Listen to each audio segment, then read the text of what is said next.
Charlotte Soccer Show. John Hayes, Danny Brams. We're back on a Monday evening. It's beautiful here in the QC. It's hot, Danny, and hot. It's a lot hotter than it was in Dublin, Ireland. Welcome back to U.S. soil, Danny Brams. We back, baby. We're all the way back. Thank you very much. I appreciate that. Welcome back. It's great to see you, John. You look amazing. Had a great time. You're right. It is hot. Nothing made me feel like I was immediately home than walking off that plane into the jetway flew in 8 hours flight direct from Dublin, and I just walked into like a sweltering oven of a skyway just to get back into the airport. It was insane. It's like, we're home. We're definitely home. And it's so funny. There's a family. There was an Irish family right in front of me getting off the plane. There was a mom and two really young kids. And the mom's like, "Ooh, it's hot." And the little boy's like, "It's not hot, Mama. I love it. It's warm." It's like so funny, this little Irish kid. So, yeah, that's, should we talk about the weather? I guess we should. It was it's been great. And I missed you guys. I missed the Queen City, missed the show, missed the club. So glad I didn't miss any matches, but I didn't miss any Charlotte FC matches, but I missed some matches at the Fortress, which you'll be telling us about a little bit yourself. The United States men's national team at the Fortress against Trinidad and Tobago. It's something, Danny Brams, it reminds you of past failures of the United States men's national team when you play that kind of fixture.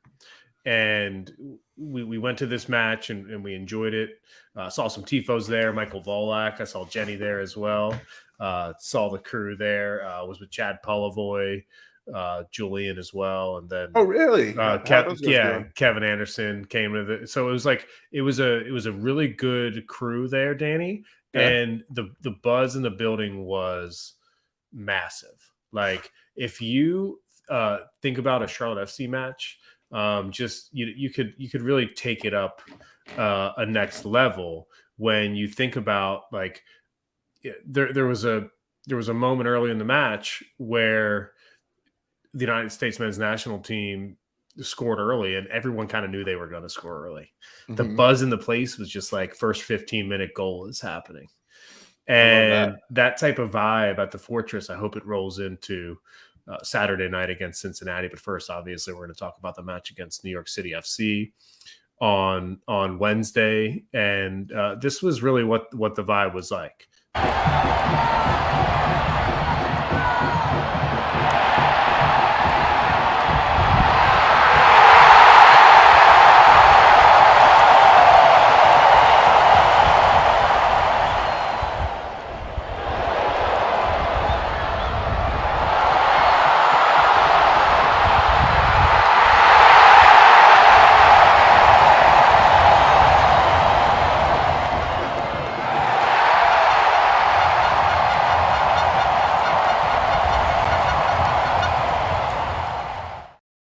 Hats off, Mr. Ferreira. Wow. A hat trick in back-to-back matches for Jesus Ferreira. And it was an absolute scene on Sunday evening there. And the vibe was incredible. And it just goes to show when goals happen, the crowd can really get into it.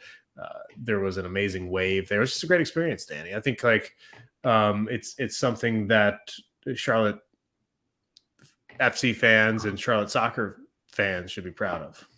Yeah, I mean, it's pretty cool that it's a doubleheader. I heard a lot. Most folks did leave. At least half the stadium left after the U.S. game. But I heard great things even about the Honduras-Haiti game that came after. I have a friend in New York who flew in, who's a big Haiti fan, and he loves the Haitian national team. Came all the way from New York to Charlotte to watch them play. So I was sad I missed him. Sad I missed you. Sad I missed everyone that you mentioned. Would have been great, right ahead of July 4th. Pretty awesome. And I thought it was cool.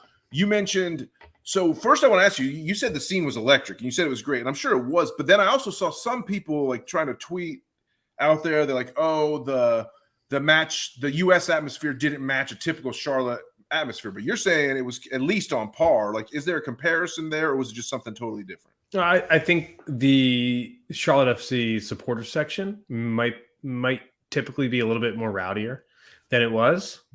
And the American Outlaws showed out, Danny. So I think if you want to boil it down to that, yes, I think that typically a night in the Charlotte FC supporters section is a little bit more rowdier than the American Outlaws supporter section was. But in these Gold Cup matches with the C team playing, it's tough to get, that type of crowd. But to get 40,000 people in there, the upper deck was open. I'm very interested to see what type of attendance there is on Saturday night against Cincinnati, because remember, the upper deck against Cincinnati is open as well. Yeah, that's going to be awesome. I think it's really going to tell us a lot if we don't see a huge crowd. Like I think it's an ambitious move to open things up on the big one. To open because FC Cincinnati, they're first place. There's a lot of July 4th buzz. I get it. It's a holiday week, and it's all well and good. But I'm a little bit nervous as to what attendance is going to be with that upper bowl. I hope we sell a ton of tickets. And I know it's kind of a downer week. We didn't necessarily talk about this in show prep, but it's been on my mind. I actually did post something about it earlier. That LAFC and LA Galaxy announced a sellout crowd for the Rose Bowl. For their July 4th match. It's going to be 80,000. It's going to break Charlotte FC's record that we hold, unfortunately. So our record for the most attended game in MLS history is going to go down after a year and a half. And we saw this coming. It was supposed to be opening weekend, and then it got pushed back. So it's a little too bad to see the way they did it, because I consider it a fake record because neither of LA team actually plays in the Rose Bowl. The Galaxy played there until like 2002, I think, and then they moved into their stadium. So it's been 20 years since they used it. Neither team will go back and use it again. So it sucks, but it's where do you think we're at with crowds? What's the crowds are kind of shrinking. Our announced attendance continues to be over 30,000 a match, and that's great. But you and I both know, when we look around the stadium, right, at a home match, there's not as many people as there were this time last year. That's fair. I think the attendance is probably somewhere around 23,000, which is great. Probably around 20,000, which is awesome. All I'm saying is that there was more people at the match, United States versus Trinidad and Tobago on Monday night. I'm not saying that's a bad thing. I'm not saying that's something that Charlotte FC fans should see as an issue. I'm just saying that the crowd, and I want to give a special shout out to the Honduran fans. Okay. The fans of Honduras. They're the ones that set the tone. Okay. Right. The tailgate scene outside of the Fortress at, a couple hours before the games on a day that is, sweltering heat. The setup was fantastic. Was there a street fest? Was Mint Street open? Did they have vendors and stuff on Mint? No, nothing's set up by the Gold Cup. Nothing set up by the Gold, but that was fine, because the tailgates in the lots were just fine. If you went up under the underpass and you went south on Mint Street, a bunch of tailgates set up all the way down Mint Street. Just go big, yeah. Yeah, so those parking spaces that are near Hopfly that you can pay to get into, they're usually kind of dead. All those lots were just humping. Jamming. Yeah, I love it with a party. So it was a really nice showing by the city. We say Charlotte is a soccer city. We say it on the show a lot. Very good point. And that's why I wanted to lead with this conversation about the United States men's team being here on 4th of July weekend.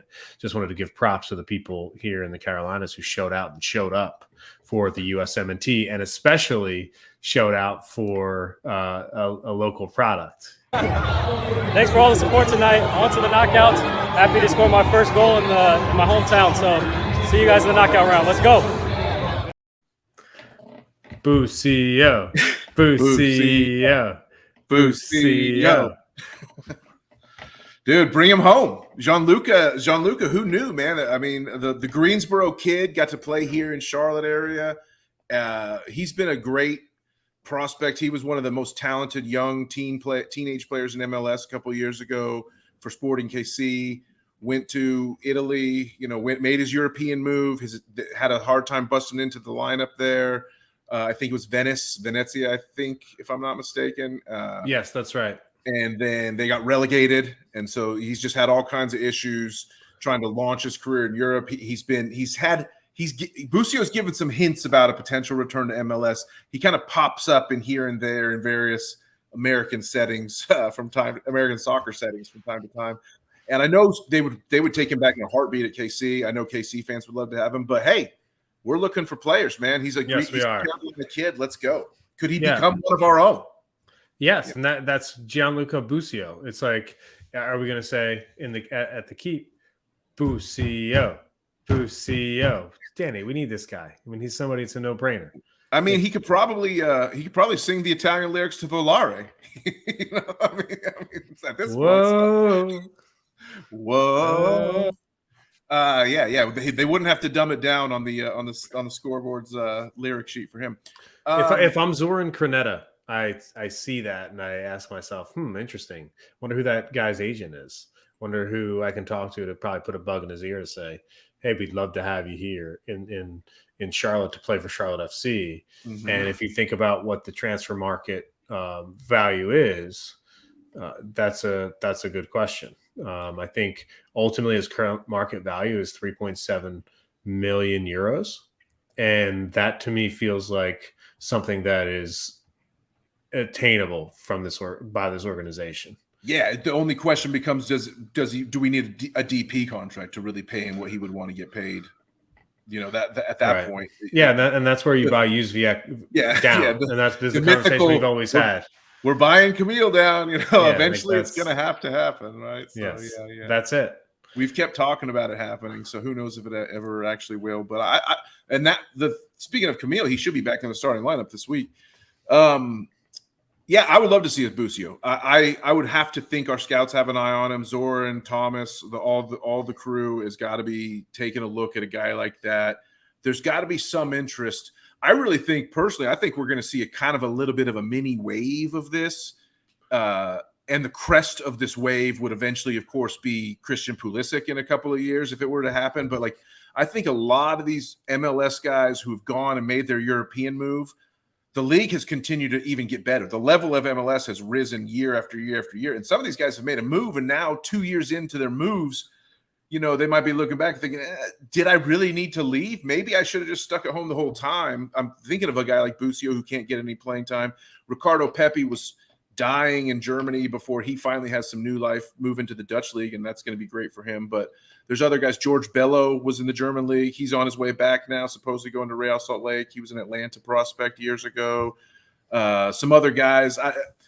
Some of these guys are going to stick in Europe. Austin Trusty, potentially maybe another one, center back that went from the Rapids to Arsenal but was loaned out to the Championship and stuff like that. So I just think, and people have mentioned Christian Pulisic might be someone who could be headed back to MLS in 2 years, 2-3 years. So I wouldn't be surprised to see sort of a new wave of MLS returnees, if that makes sense, at some point. Well, I just wanted to call that out as something that I thought about coming after last night, just seeing him put in a great shift, scoring a goal, calling it his hometown, just kind of thinking about young prospects, American prospects, which, by the way, I think another take that I have after watching last night's match is I think that Mackenzie Gaines and Ben Bender coming off the bench in that match would have been a really fun show. I'm not saying that they should, be on the squad, but I think that their quality is enough to. I wish there was a way in a competition like the Gold Cup for there to be open roster spots for Americans on MLS teams who could potentially be in the lineup in the squad and get time when the score is 5-0. Yeah, and in a host city, it could be like a rotating open spot for host city club American of the week to come in who would potentially be available. That's a great idea. I didn't even ever think of that, but you're being innovative now, John. You're using that big brain ears, and I love it. Yeah, I mean, I felt like Ben Bender or Mackenzie Gaines could have came on the pitch, and it would have been a really nice night. And I think in that squad, we saw a lot of MLS players, a lot of young guys who have committed their time and energy to being with the program during this time of the year. But, say if they go to Los Angeles, pick an American off one of the LA teams and throw them on the squad and, live and train with the team for a week. And potentially be subbed in a moment like that. So that was one of my other takeaways from the match, and it was a night where I learned about a kid, Danny, that I quite frankly never heard of before.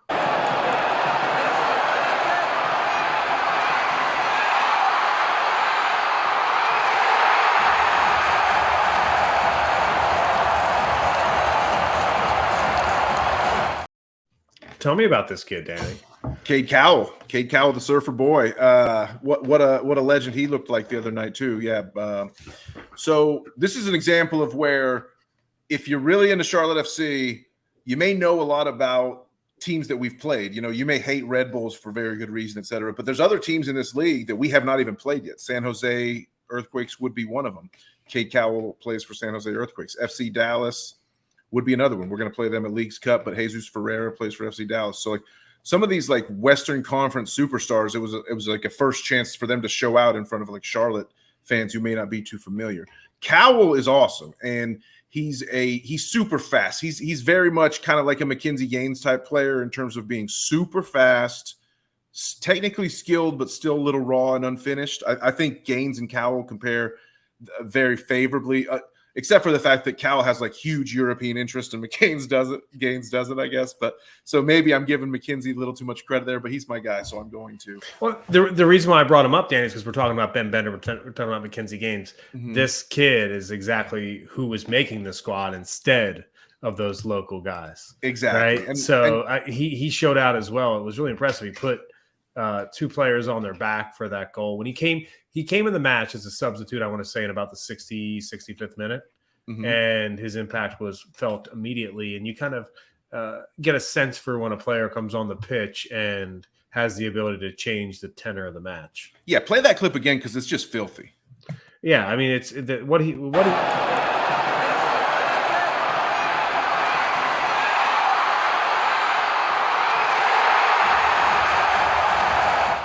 What he does is it puts the keeper and the defender on their backside. So funny, man. Amazing. I mean, it was a bit of a romp. I mean, if we're sending our C team, who knows?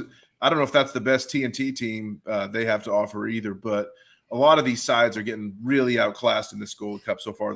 I haven't been able to watch a ton of action since it's been overnight while I've been out of the country in Europe this week, but I plan to watch some Gold Cup tonight after we're done tape, and I will be locked into the Gold Cup because I like it. For the rest of the way, and the knockouts are going to be exciting. But there's definitely some mismatches in this Gold Cup, and like Guadalupe is in there getting killed, and St. Kitts and St. Martin. Yeah. So, but it's sad to see TNT sort of like drop to that level of the St. Kittses of the world and getting blown out 6-0 because TNT is a team that's made life tough for us in CONCACAF before in World Cup and Olympic qualifying. Yeah, unfortunately, we mentioned that at the beginning of the show, and I guess we're going to mention that again. So, F them. Yeah, but the future of the U.S. men's team is bright, right? I mean, with like if the C team can go out there and look really good against continental competition, then something's been going right. Yeah, I guess my takeaway is that it's another opportunity to go win the Gold Cup and win hardware, and let these young kids get a taste of what it's like to win a trophy for the United States men's national team. So at this point, the expectation is to win the Gold Cup. I heard someone say the Gold Cup is meaningless, not in the Charlotte FC scene, but in another soccer circle. I totally disagree. The winner of the Gold Cup represents CONCACAF in the Confederations Cup, which is a really fun tournament that always happened the summer before a World Cup. So that would be another chance that would give our team chance to play against a Brazil and a Germany or something like that potentially in 2025 ahead of our World Cup. So I think winning the Gold Cup is always important. You want to be the best in your continental conference. That's just obvious.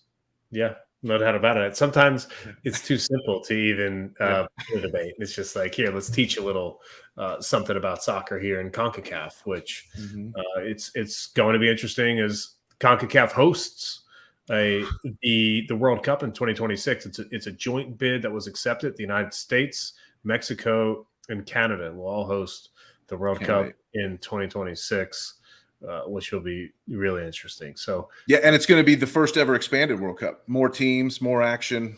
It's going to be crazy. So CONCACAF is going to be become a more familiar word within the United States sports vernacular as we get closer to the World Cup. And CONCACAF is not something that people in Lahinch or Kildare, Ireland, really know what that is. I probably could have passed off CONCACAF as like the name of an Irish village. I'm from CONCACAF. Just down the way. I probably could have tried that number on them for sure. I don't know, but we went to Lahinch, Liscannor, Milltown, Malbay, Doolin, Galway, and it's like I could have easily said, "Oh, CONCACAF," my mom and my dad grew up in CONCACAF, had a farm, but could have tried that number. Ireland was amazing, dude. As we talk about this global soccer competition, let's just talk about your global trip real quick. You're across the Atlantic. You go to Ireland. It's your first time there on the Emerald Island. Tell the people exactly what you came back on U.S. soil thinking about your travels. Well, I've always, wanted to go to Europe really ever since I became a soccer fan, right? Like being a huge soccer fan, sort of, you start to follow European teams, you start to get into it. And I love history. I love medieval history, which Ireland is big on and huge on. I love I love culture. I love like just the difference. I love nature, and I love like peacefulness and pastoralness. So like Ireland just like fed my soul like so well. And I also love beer, and there's plenty of good times in pubs. One thing I really loved to do, I noticed, so I was so hyped, right? I was so hyped to go on this trip, and I'm like, oh, this is going to be great. I'm going to go. I'm going to rep my shirt. I'm going to bring every kit I own. I'm going to rep the crown. I'm going to be kissing the badge, and all this stuff. And it's going to be awesome. And like, I'm going to spread the social currency, as our man Joe LeBlue likes to say. And I'm going to take it over the Atlantic. And then I get there, and we go to Dublin Castle the first day. And I'm wearing my, my mint kit, my community kit. And here it was. Yeah, here's the picture. And I thought to myself, wait a minute. Our logo is a crown. These guys famously fought many, many wars to get rid of crowns on this island. So I was like, wait a second. Was this really the right move? But fortunately, nobody held it against me. Everyone was really nice, and people were happy to see anyone that I was able to engage in a conversation about soccer back at home and proper football versus American football and all that. They were happy to know that I lived in a town that had a club, and they wanted to know a little bit about Charlotte FC. So I was glad I was able to spread the love, and did so many cool things while wearing the colors of this club. I went to this place called Ashford Castle, which is out in the west of Ireland, outside of Galway, and did like a falconry school and like learned to hunt with hawks. And it was just so cool. I was there with my daughter, my niece and nephew, my sister, brother-in-law, and mother. So it was like 3 generations of Bramlets and Sharps just like going to the home country. We have Irish heritage or whatnot. So, here's a few pictures that I just, you can see the hawk there. I got to hunt with the hawk. The hawk was named Wilde after Oscar Wilde. And I famously love a lot of his witticisms and things like that. The coolest place I went, if you see that picture in the upper right, it's Barna Wood. Barna Wood is like this forest outside of Galway. And typical vain self here, I just made a collage of all selfies instead of any like of the actual landscape pictures and stuff that I took. But Barna Wood, if you ever do one thing in Ireland, I would just go to Barna Wood, because I really felt mystically transported. Like there's places in Ireland that can make you feel like you're going back 500 years, 1,000 years, all that, especially in Dublin, the old castles and churches. Barna Wood made me feel like I was 4,000 years back in time, in just like a mystical scenario where they say there's leprechauns that live in there, and I thought I saw a few little fairies flying around. It was crazy. It was magical. So really cool to just sort of get in touch with something older than America. America's 275 years old ish, give or take a few years, coming up here in about 6 hours. It's our birthday. So Very love America, love American history, studied American history very extensively throughout my life and all of that. But man, if you can get in touch with a history that's even that much, so much older, you know, you go back 1,000 years, 1,500 years, and even thousands, like I felt in that forest. It feeds your soul, man. It feeds your soul.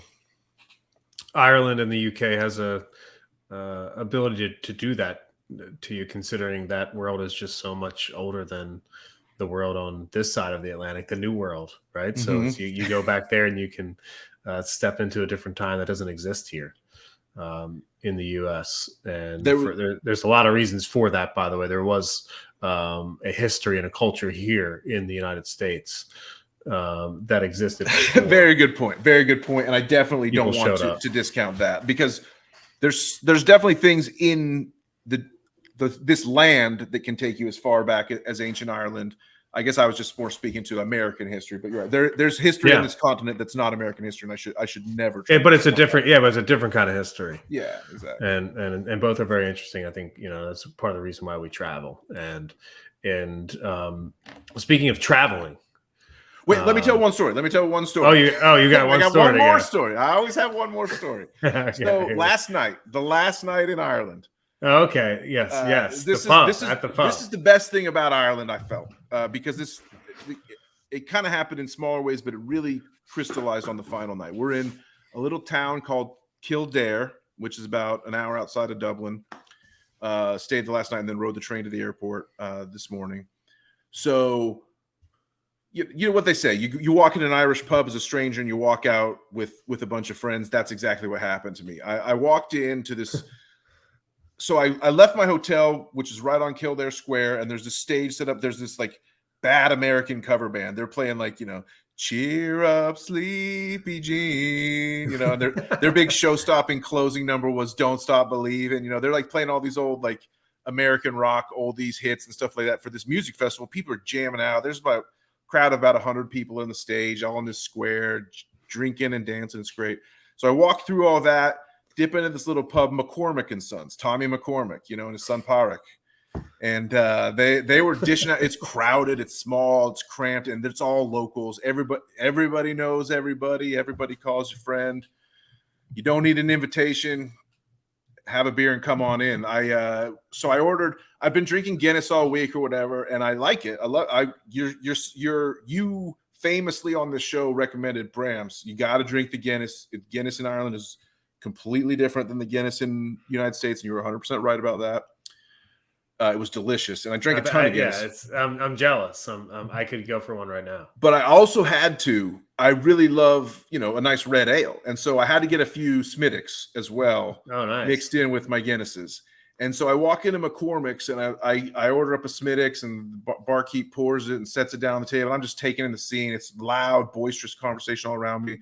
U.S. Senior Opens on one TV, local horse racing on the other TV, and this guy turns to me. He goes, you got the Smittix? And I was like, yeah. Like, he goes, that's the red diesel. We call that the red diesel. And I was like, oh, I like that. Beautiful. It's like, give me some red diesel, baby. I need some red diesel. Fuel me fire up this truck. Yeah, exactly. So we get to talking. Paul, he tells me his name's Paul, and we're fast friends. We're instant friends. And he's like, what? And it wasn't 5 minutes before he goes, you like whiskey, son? And I was like, love whiskey. And so he goes, 2 yellow spots. And they bring a couple of yellow spots, on ice. And we're just like, oh man, it was a single pot mash. I learned a little bit more about the differences between types of Irish whiskey in terms of malt, blended, single grain barley, single pot still, which is kind of like single pot still is kind of like the throw everything in and just like throw all the extra stuff in and make some whiskey out of that too. Yeah. And it was pretty good. So I was liking that. And so we had a grand old time. I mean, I walked out of there, John, and like 5 guys hugged me. Some old geezer named Michael was, I gave him a sláinte, to your health. Yeah. And he's like, he didn't chase me back. He just pointed at me and he nodded. He was like the oldest guy there that was like, everyone was loving him, but he wouldn't even say a word, Michael. And so then I'm leaving. I stumble out of there like an hour and a half later, just like pissed drunk after like about as drunk as I could ever get in 90 minutes. Stumbling back to my hotel. But some guy who's even drunker than me on the outside as I'm leaving, he's like, "Oh, you're from Carolina, huh?" And I was like, "Yeah." And he goes, "They screwed Baker Mayfield." I was like, what the hell are you talking about, dude? He's like, "Baker." And then he goes to the Rams and starts winning. I'm like, bro, like what? Like, oh, hell yeah. I didn't come to Ireland to talk about Baker Mayfield. And he's like, "You're going to lose every game without him now." And I was, "Nah, man, we got Bryce Young. You don't understand. Baker was not it." But then finally I'm leaving. And he goes, "Hey, North Carolina, who's the favorite son of North Carolina?" And I was like, Michael Jordan? And he goes, "Nope. Woo! Ric Flair, baby!" Oh my, what a classic. Classic. Yeah. So what a night in Keldar. I mean, just like a classic evening, Danny. You're just hanging out with all these local guys who are just like shooting the shit. And now you are here a day later talking, about Charlotte FC back on U.S. soil. That's a crazy feeling. It's amazing how travel works that way sometimes, right? Where that's literally what you were doing last night. Yeah. What a wonderful world. That you can move in and out. And yeah, I mean, less than 24 hours ago, I think I was there, right? Yeah. Yeah, exactly. Yeah. So yeah, not bad, man. But we got a game now. Now it's time to get back to business because we got 2 games in the next 5 days, if I'm not mistaken, right? Wednesday night at NYCFC and Saturday against Cincy at home. Let's start with Wednesday night. Here's the thing. You talked to a podcast, NYCFC podcast media outlet about the fact that NYCFC hasn't beat Charlotte FC in 3 tries. They never have. Yeah. 3 tries, 0 for 3. So my question to you is it time for Charlotte FC to draw or lose in this match, or can they go 4 for 4 against NYCFC?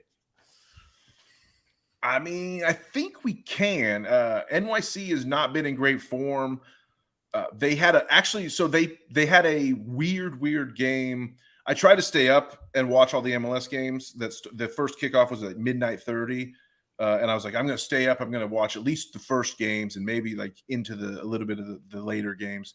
I was asleep 20 seconds, probably 20 minutes, excuse me. I was asleep 20 minutes after the first kickoff. There's no way I could have stayed up overnight to watch all the games. But I did see the next morning when I woke up that NYC's game at Montreal had this insane home winning streak. I think Montreal had won 8 or 9 in a row at home, wins, not even draws, wins.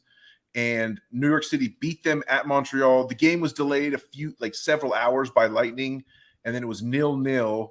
Same score we had going. We played a 0-0 against Montreal, and then New York City scored like a golazzo in extra time, in stoppage time to beat Montreal, their first home loss in a while. Before that, New York City had drawn 5 in a row, and then before that, they were 0 wins, 1 draw, 6 losses in their last 7. So New York City is not really like coming in a great run of form, despite the fact they did sort of have that, weirdo kind of like super lightning delay game win against Montreal, which was good for them. They come in tied with us on points, but we have a game in hand on them, or we go to them, I should say. They don't come in at all, unfortunately. But I don't know. I talked to Hudson River Blue, as you hinted at, which is a really popular New York City FC blog.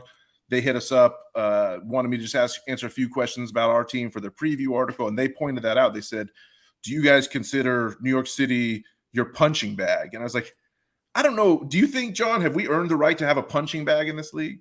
Well, the fact speaks for itself, which is that NYCFC hasn't even drawn Charlotte FC. They haven't even gotten a point from us in 3 tries. That's true. So this is now the 4th. So yes, and we were worried about them each time. Like I always feel like I was always worried about New York City, and then we always killed them each time. It's kind of weird. It's one of those things where from NYCFC's point of view, you feel like you've got kind of like a monkey on your back when it comes to this game, and I think for Charlotte FC, you might get a boost of confidence. So for me, it's a match where the club needs a draw. Right? I think Charlotte FC needs a draw, but the problem is these draws, man, like they're just totally adding up right now. Yeah, last year we couldn't catch a draw to save our lives, right? When the big issue was our inability to turn losses into draws. And now we have a lot of draws this year. We have a ton. And it's like, are these losses being turned into draws, or are these more wins that are devolving into draws? I'd have to do the full math on that. But ultimately, even as much as we complained about not getting enough draws last year, I don't want to see a lot of draws. I want to see wins. So yeah, I think going into New York, it's always weird. I think we'll be playing at Yankee Stadium. Every once in a while, they mix it up to they go somewhere else, but I believe we'll be playing at Yankee Stadium, right? That's my expectation. Yeah, that's where the announced. So, yeah, man, playing in Yankee Stadium always is a weird game. If last year, do you remember when we were at New York, it was like the 1-0 win, and we had 10 men, and we had to like hold on to a 1-0 win with 10 men. I'm trying to see. We had a red card in that game. Yeah, Fuchs got a red card in the 55th minute. And so we were up 1-0 on a Rios from Swiderski goal and had to hold on for like 35 to hold on to that win. And I remember we were under constant pressure. So a little bit of a fluky one there. Going into it again, it's fluky things happen when you're playing on a crap baseball stadium converted into a soccer stadium. That's all there is to say. Adilson Milanda officially ruled out heading into this match, Danny. Not good for us.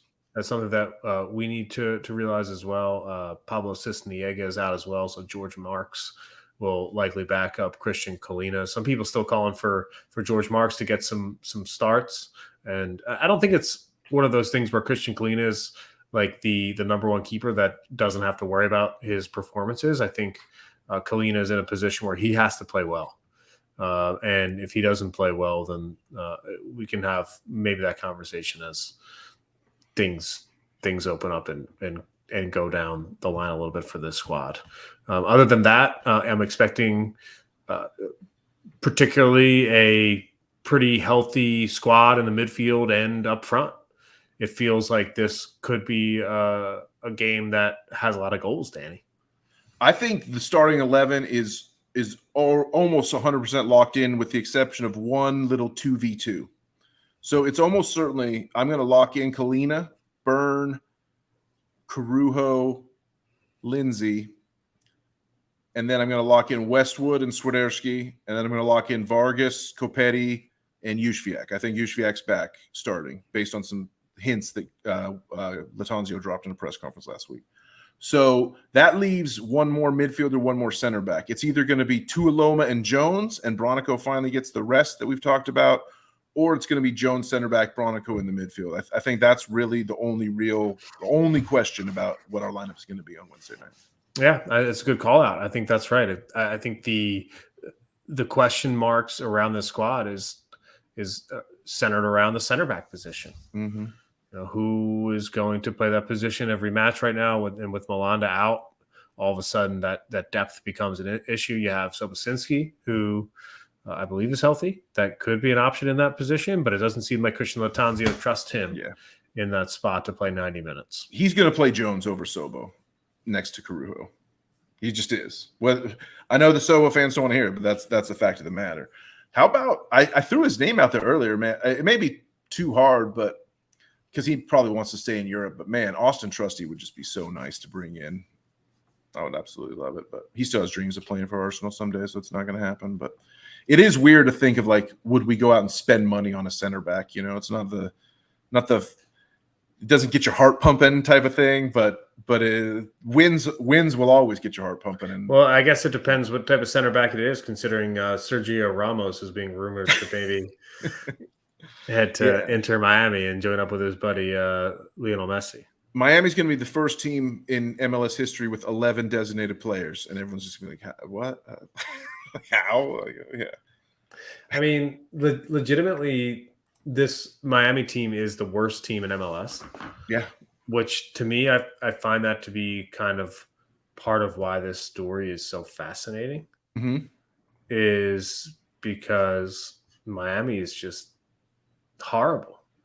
They have 16 points, and only Colorado at 14 has less. And I ask myself, okay, what does that mean for this new squad that Messi gets injected into. I mean, they've got to really vault up the table. When you look at the Western Conference and you think about what the table looks like there, they are right now. I'm sorry, the Eastern Conference. I'm looking at West. Oh yeah, Eastern Conference. Yep. Yeah.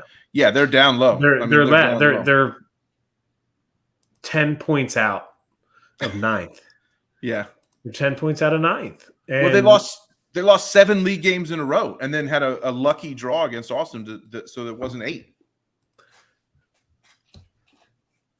You can't dig yourself a hole so deep and just expect some Lamborghini players to show up and get you 12, 15 points to get ninth. They'll be too far because it's still another 2.5 weeks from now before any of those guys would show up, right? So it's like we're talking.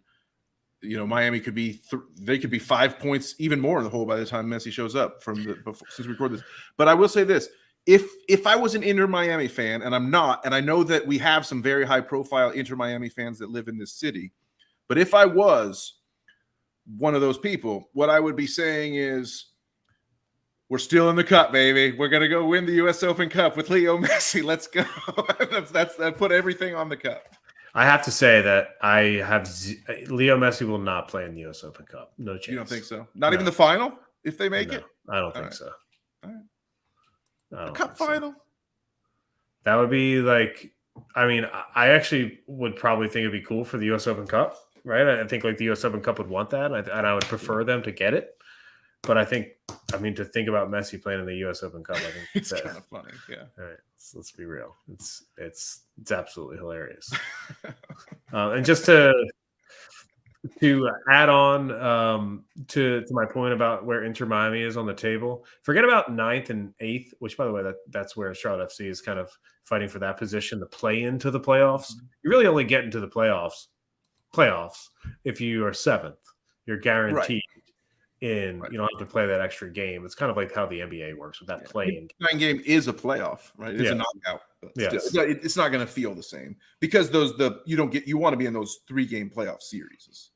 So they're 15 points behind 7th and 18 points behind 5th. They're just so far down the table that Messi's going to show up and look at the table and be like, "What the?"